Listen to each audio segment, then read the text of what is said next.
Time to get down and dirty with y'all. YouTube, talking about equipment today. Heavy equipment here. This machine here behind us. Winley Well Surfaces coming back at you.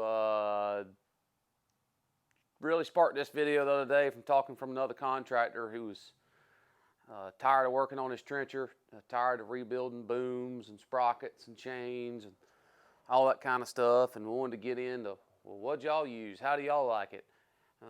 So the topic of today's discussion is not necessarily what the machine is and what it can do. We're kind of going to get into that later. But the topic of today's video is why did we purchase this machine? Why did we purchase the size that we did? What were we looking at that made us go this route with this size, with these options? So I'm going to get into that to you right now. So long story short, the answer to that question is we really didn't know what we were buying. How many times have you ever done that? Just kind of gone out on a limb and tried something. Pretty much what we did. Obviously the budget always talks. That was probably the main consideration. But you know, our companies, typically we run water lines. That's all we generally need, a trencher or a machine like this for. You know, we had a trencher for, Lord, I don't know, 30 years. Had 2 or 3 different trenchers. You know, just got tired of the wear and tear on them. Got tired of putting teeth on it all the time. Got tired of putting sprockets on the boom. Got tired of, you know, just rebuilding the rear end of a trencher all the time. You know, just wanted to kind of get into something a little bit different. So what we were really looking for was, we were looking for a machine that, number one, from a maintenance standpoint, was a lot easier to take care of. Just to kind of get into this machine a little bit, this is a 2016 Caterpillar 303E Mini X. It has got 316 hours on it, and we're in October of 2019. We purchased this machine in December of 2015. It's almost 4 years, got a little over 300 hours, so not that much use. And the only thing we've really done to it is we just put teeth on it the other day.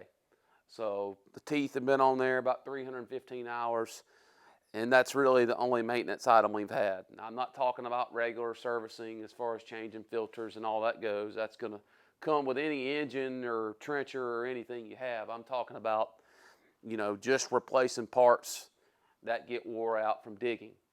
All right, so that's what really attracted us to a Mini X. And one of the main options was just replacing teeth instead of replacing sprockets, and then multiple teeth, and then chains, and then all that kind of stuff. You know, you go up to Caterpillar and buy 3 teeth for $80, knock the pins out, take the old teeth out, put the new teeth in, you're done. You're ready to go to work in 10 minutes. So that's what we really liked. Another thing we really wanted when we were considering buying this machine was, you know, we're in a lot of rocky terrain.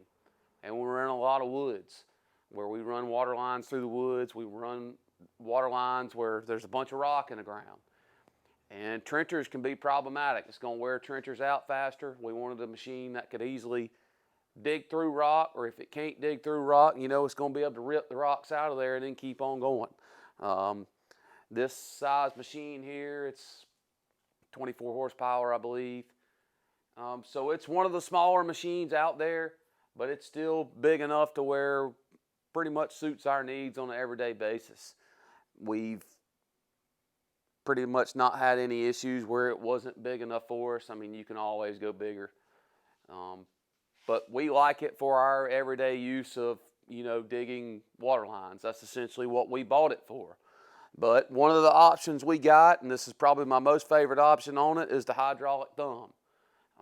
If you get an excavator, please spend the money, get a hydraulic thumb. That's the best thing you can ever get on one. We use that option all the time to pick rocks up out of the hole, or to pull roots out of the ground. Or here recently, we've tore down a small building. You can grab the trash from your building with that thumb and kind of swing it around to another pile. That thumb is invaluable. So get you one of those. That's another option we liked when we were buying this, though, was not the ability to handle rocks and roots, but to grab them and to be able to get them out of the way easier.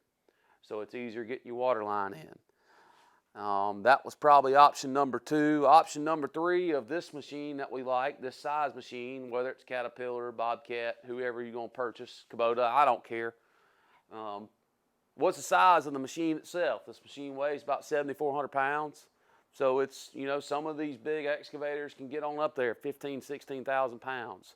You know, for a company that really uses this as water lines, we didn't want a machine that big. You know, if you're in the septic tank business or, you know, heavy industrial water line business, you know, you might need a machine that big. We didn't. So this machine suited our need from a weight standpoint and width standpoint. The width on this machine is about 5 feet wide. So that comes into play too. You know, we're in a lot of tight spots up near houses all the time, going in and out of gates, going in and around buildings all the time. So size is an issue for us. We wanted something that was big enough to get the job done, but small enough to get into tight places. And that's really, those are the 3 biggest considerations that went into our play as far as going from a trencher to a Mini X. If I had to do it over again, the one thing I would probably get in the future, I'd probably go up one size in the machine to a bigger machine.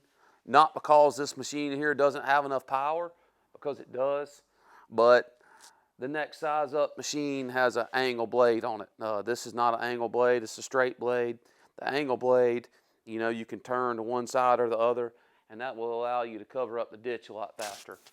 Which is a big consideration in a lot of our jobs we do. You know, we have some ditches that are 200 to 300 feet long sometimes, if not longer than that. You know, did one a couple months ago that was 1,100 feet long.